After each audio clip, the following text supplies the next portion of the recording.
నారా లోకేష్ గారు ఆయన యువకుడుగా ఉన్నప్పటి నుంచి కూడా పార్టీ యొక్క ప్రధాన కార్యదర్శిగా రాష్ట్రాన్ని తెలుగుదేశం పార్టీని బహిరంగ మంత్రిగా టెక్నికల్ ఎడ్యుకేషన్ మినిస్టర్ గా మరి ఇవాళ రాష్ట్రంలో మరి ఆయన అభివృద్ధి పనులు నడిపిస్తున్నారు.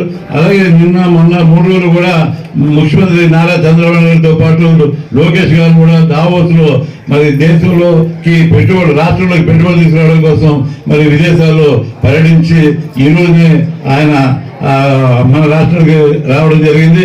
మరి ఆయన ఈ పుట్టినరోజు వేడుకని రాష్ట్ర వ్యాప్తంగా 170 నియోజకవర్గాల్లో పార్టీ నాయకులు కార్యకర్తలు తెలుగు యువత నాయకులు అందరూ కూడా మహిళా నాయకులు అందరూ కూడా అధిక సంఖ్యలో పాల్గొని విజయం చేసినందుకు అందరూ కూడా మరొకసారి ధన్యవాదాలు తెలియజేస్తారు. గౌరవ ఐటీ మంత్రి విద్యాశాఖ మంత్రిగా ఉన్న నారా లోకేష్ గారి బర్త్డే చాలా చక్కగా మరి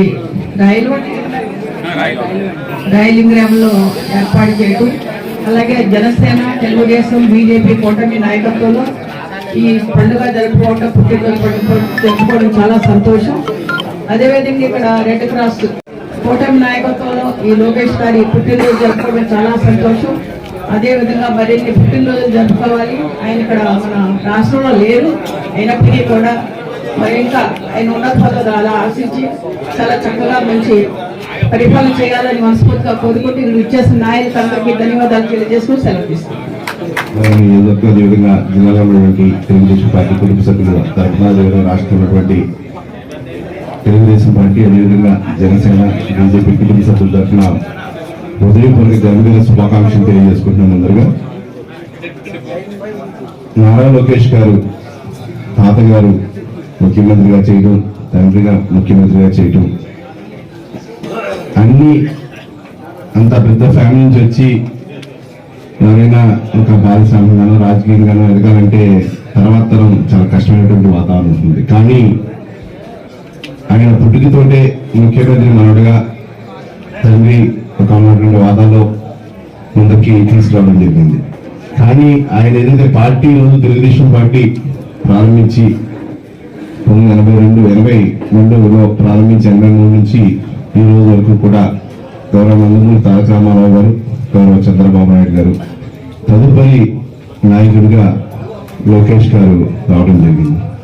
చూసే మనం పట్టుదలతోటి ఒక వ్యక్తిలో ఎంత పట్టుదల ఉంది అని చూస్తే ఎక్కడ పోగొట్టుకున్నా అక్కడ వెతుక్కోవాలనేది ఒకటి పూర్వం నుంచి ఒక సామెత ఉంది. మంగళగిరిలో ఆయన వాటర్ జరిగితే అందరూ మంగళగిరిలో ఓడిపోయే వ్యక్తులు అంటే ఈరోజు రాష్ట్రంలో ఏదో అత్యధిక మెజార్టీతో అదే స్థానం నుంచి భయపడకుండా జంకకుండా గెలవడం జరిగింది. అంతేకాదు దాంతోపాటు ఎన్డీఏ కూటమిని ముందుకు తీసుకెళ్తూ ఈరోజు యువగలం పాదయాత్ర చేసి ఎన్ని ప్రలోభాలు ఎన్ని ఇబ్బందులు పెట్టినా కూడా యువగలం మనగలం మన రాష్ట్ర ప్రజల యొక్క అభివృద్ధి కోసం ఎన్నో ఒక ఆలోచనతోటి పాదయాత్ర చేసి ఈరోజు భారతదేశంలో ఏ ఒక్క రాష్ట్రం లేనటువంటి పారిశ్రామిక తీసుకురాగలిగినటువంటి చాలా రాష్ట్రాలు ఉంటే ఈరోజు అన్ని రకాల పారిశ్రామిక ఐటీ రంగంలో కానీ ఇండస్ట్రీస్ లో కానీ స్టీల్ ప్లాంట్స్ అవ్వచ్చు, ఎన్నో వాటిలో బీపీసీఎల్ కావచ్చు, ఇట్లా నుంచి ఎన్నో ఇండస్ట్రీస్ సుమారుగా 20 లక్షల కోట్ల ఉద్యోగాలని 20 లక్షల